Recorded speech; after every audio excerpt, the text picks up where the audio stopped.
a Porsche driven only by a smartphone. Chinese technology giant Huawei is showing off its new phone, which can transform a car into a driverless vehicle using the phone's camera and artificial intelligence.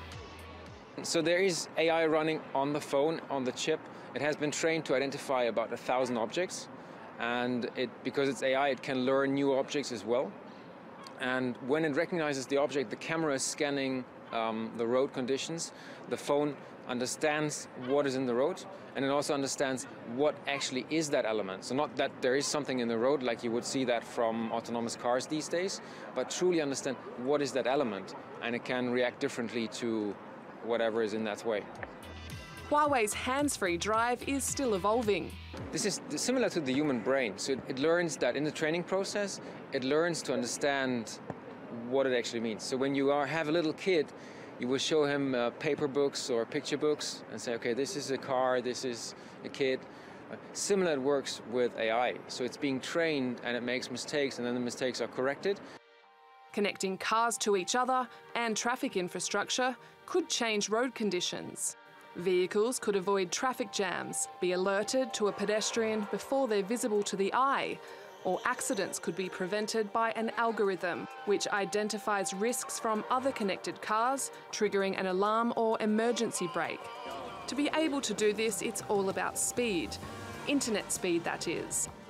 Huawei now has a chip that enables 5G internet, about 1,000 times faster than current wireless networks.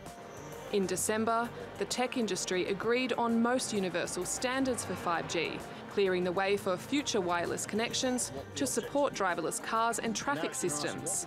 It's due in key markets like the US, Japan and South Korea at the end of the year. Driving change is big investment. Last year, transport companies invested $85 billion in self-driving technology, according to telecom company Verizon. In Japan, Nissan is preparing to launch its own driverless taxis in March. Tesla, Uber and Waymo are also testing models. Samsung has invested $300 million, while car company Ford is working on equipping all of its vehicles with cellular technology. It's a road race that's quickly accelerating. Liz Maddock, TRT World. So let's get more on this with Bob O'Donnell. He's the president, founder and chief analyst at TECHnalysis Research, and he's in Barcelona for the Mobile World Congress. Bob, great to have you with us once again. Look, how safe would you feel in one of those cars that we talked about that's being driven by nothing more than a mobile phone?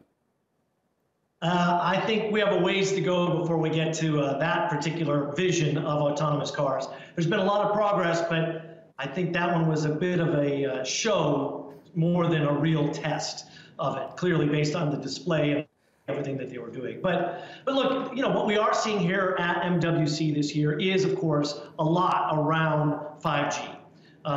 5G, of course, is the next big network. It's going to be faster, but more importantly, for a lot of people, it's going to be more consistent. A lot of the problems that people have had with their cellular connections is the fact that, yeah, sometimes you get relatively fast speeds, but most of the time you don't. And one of the great things about 5G is we're going to see a lot more technologies that allow you to be have a more reliable connection. And of course, that will play into autonomous cars down the road as well. But autonomous cars have to be able to work without a network connection. That's one of the challenges that still has to be overcome. Right. But anyway, we saw lots of cool phones and other gadgets and devices as well. Sure. So plenty of opportunities opened up by 5G. But is it going to cost a lot more for consumers to use? It's a great question.